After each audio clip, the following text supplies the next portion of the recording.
Antes de iniciarmos, gostaríamos de esclarecer que este conteúdo é produzido de forma independente sem quaisquer vínculos com proprietários de lugares abandonados ou desapropriados. Da mesma forma, não somos associados com meios políticos, religiosos ou suas instituições. Nosso único propósito é compartilhar informações históricas e curiosidades sobre lugares abandonados, buscando preservar e documentar a memória desses locais. Agradecemos pela compreensão e esperamos que apreciem o conteúdo. Sejam bem-vindos ao canal Oblita. Hoje iremos abordar a história da Casa de Detenção de São Paulo, mais conhecida como Carandiru, a partir da sua construção.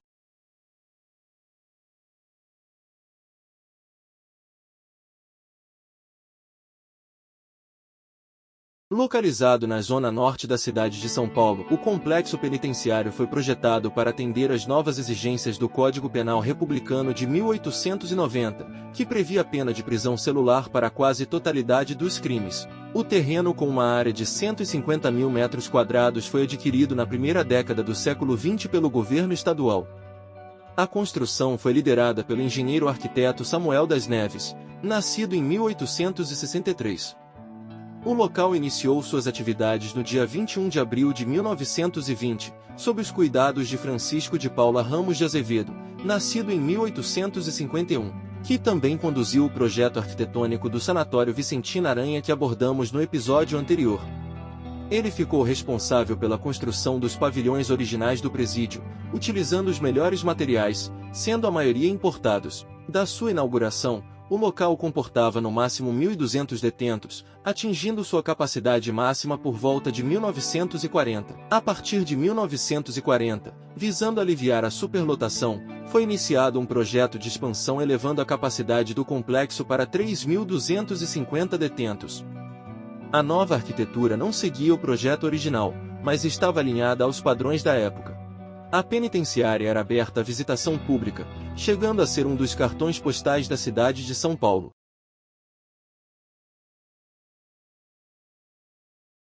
Caracterizados por semelhanças, os pavilhões apresentavam diferenças relacionadas à população que os ocupava.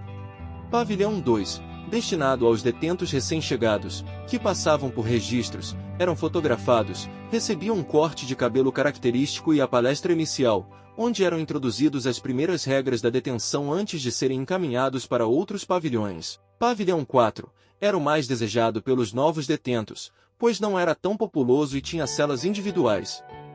Ele foi transformado em área médica, com detentos com tuberculose no térreo, pessoas com problemas mentais, ou que fingiam ter, no segundo andar, e a enfermaria no quinto andar. No térreo, havia também uma ala conhecida como masmorra, destinada a detentos que enfrentavam ameaças dentro do sistema prisional e não podiam ser transferidos para outros pavilhões. A masmorra era uma garantia de vida para esses detentos. Pavilhão 5 era o mais populoso do Carandiru, abrigando os detentos com infrações maiores e os expulsos de outros pavilhões.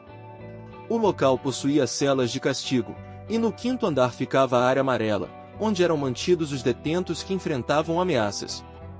Assim como no pavilhão 4, os detentos da área amarela não tinham banho de sol e ficavam apenas nas celas. A aparência amarelada desses presos deu origem ao apelido da área. Pavilhão 6 abrigava a cozinha, um auditório no segundo andar, salas de administração no segundo e terceiro andar, celas no quarto andar e celas de área amarela no quinto andar, devido à superlotação do pavilhão 5. Pavilhão 7 era o pavilhão mais calmo do complexo. Os detentos desse pavilhão eram ocupados com atividades como a confecção de pipas, bolas, barcos e outras atividades. No entanto, também era o preferido para tentativas de fuga. Pavilhão 8 era onde moravam os presos mais respeitados, aqueles que já haviam cometido crimes anteriormente, por isso, conheciam as regras prisionais e sabiam se comportar no ambiente.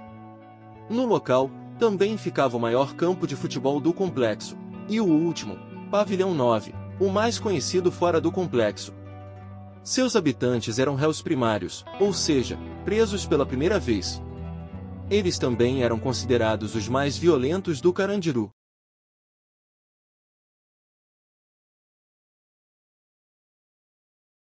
Em 2 de outubro de 1992, Uma briga entre dois detentos durante uma partida de futebol motivada por uma rivalidade entre facções, desencadeou uma rebelião em grande escala. As condições precárias como a falta de higiene, violência generalizada e a falta de gestão adequada também contribuíram para o ocorrido. A rebelião envolveu detentos de vários pavilhões, resultando num total de 111 fatalidades. Na época, a prisão, que tinha capacidade para 3.250 detentos, abrigava mais de 8.000 detentos.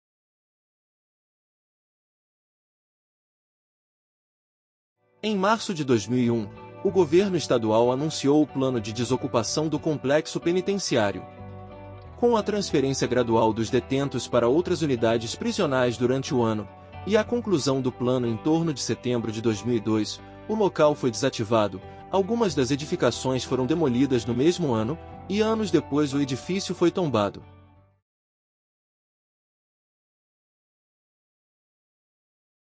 Antes de abordarmos o tema, é importante compreender o significado de tombamento. Conforme estabelecido pelo Decreto de Lei nº 25 de 30 de novembro de 1937, o tombamento é a oficialização do reconhecimento do valor histórico, cultural, artístico ou arquitetônico de um bem móvel ou imóvel. Esse processo é conduzido pelo poder público por meio de um procedimento administrativo, com o objetivo principal de proteger o bem, garantindo sua preservação. Isso implica na proibição de demolição, alteração ou descaracterização sem autorização das autoridades competentes. Em março de 2018, a Prefeitura de São Paulo tombou os edifícios e estruturas remanescentes do complexo penitenciário. O processo administrativo número 1997-0.125758-8, de 19 de março de 2018 inclui, resumidamente, o complexo é fundamental para a preservação da história prisional no Brasil. O local implementou a primeira prisão-albergue. Os pavilhões da Casa de Detenção são referências urbanas há mais de meio século e representam para a população brasileira a memória histórica, triste, mas não menos importante, conhecida como a tragédia do Carandiru, que tem a função de perpetuar às gerações futuras o resultado desastroso dessa ação do homem e contribuir para que não se repita. Itens como o portal da penitenciária, pavilhões da Casa de Detenção, remanescentes das muralhas, remanescentes arquitetônicos do complexo penitenciário e antigo edifício da prisão-albergue, estão preservados e protegidos pela legislação de tombamento.